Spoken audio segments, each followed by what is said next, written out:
Well, obviously, we're very disappointed in those 40 minutes. Um, you know, this is not the team that, you know, we've seen throughout Big Ten play. Just again, really struggled getting any kind of rhythm today offensively. I was obviously more disappointed with us on the defensive end. Just didn't have an answer for Coffee.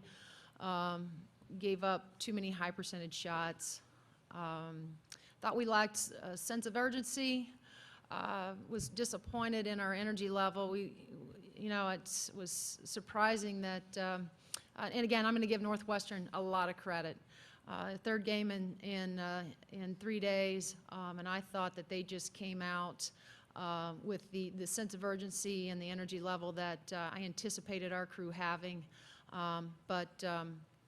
Again, and we've seen that from this group. So we're really disappointed. We know that we could have played much better than what we did today, and we've seen our group do that.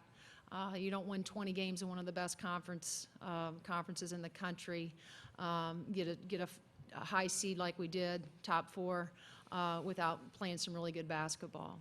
So I'm still really proud of our group, just really disappointed that on this particular day we didn't play very well for 40 minutes. Terri, you mentioned rhythm, and it struck me that handling the double bye. Just in your sense, what's important for for any team to handle a double bye? And even though you had a first quarter lead, but the percentages probably were not what you expected, about 35%. What did you notice there in rhythm, and what is important for any team to handle a double bye? I think that's a great question.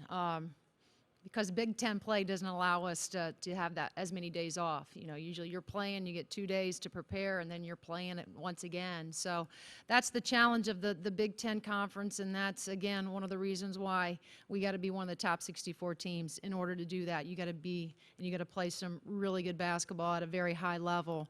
I don't know what the key to that. This is uncharted territory for us, and you know, I don't know. We'll have to go back and evaluate how we handled the week. We took Sunday, and we played Saturday, and we took Sunday, Monday off, and then we came back Tuesday, Wednesday, went hard.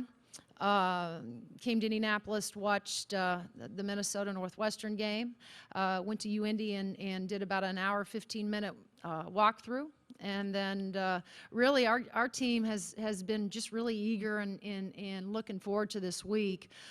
So I am, you know, I think no one's more surprised than their coach in terms of how we came out today with, like I said, just as hyped up and as amped up as this group has been. I was kind of disappointed that we didn't have more energy. But, you know, again, I don't know what to attribute it to. I don't know what the answer and all that is, but you know, hopefully the next time we're in this situation, we may look at it differently.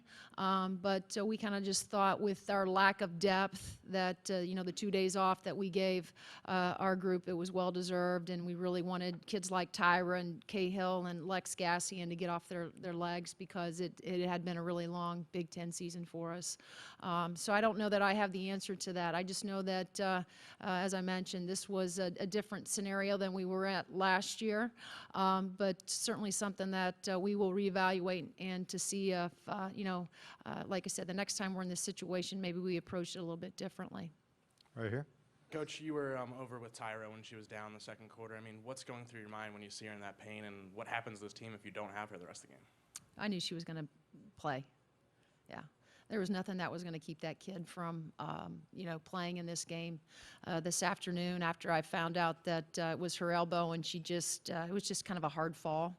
You know, she's extremely tough, and it was just a matter of time before she just kind of, I think, shook that thing off and got back in. But after I found out it was just, you know, she had fallen on it, you know, at first I didn't know if it was her shoulder, elbow. It wasn't quite until I got to her. I kind of knew walking back, and I had to make sure my other guys knew that it was just a matter of time before she was going to get back in the game.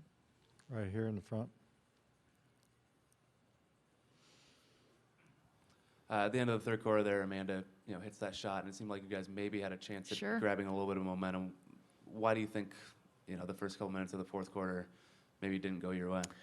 That's a good question. We've been trying to figure that out, and I don't know if we've been in so many close games, and we fought back from being down, by an amount that nobody gave us a shot, and we battled. We managed to battle back and find a way to win, and we've been in a lot of games like that.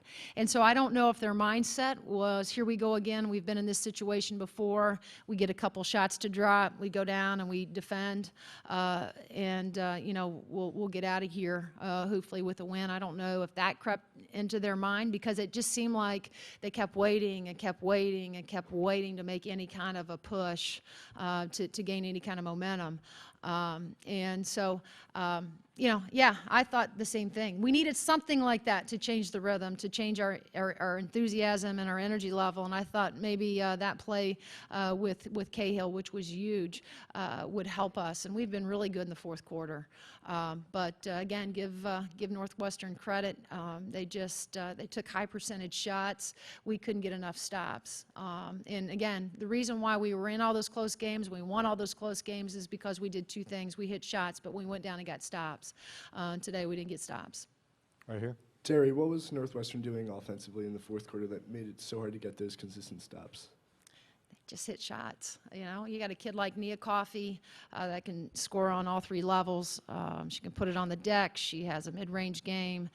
She's a very, very difficult matchup. She's just a tremendous player, and she's the one kid that really got us in the first half, which was disappointing. But Joe does a great job. His kids are playing with it's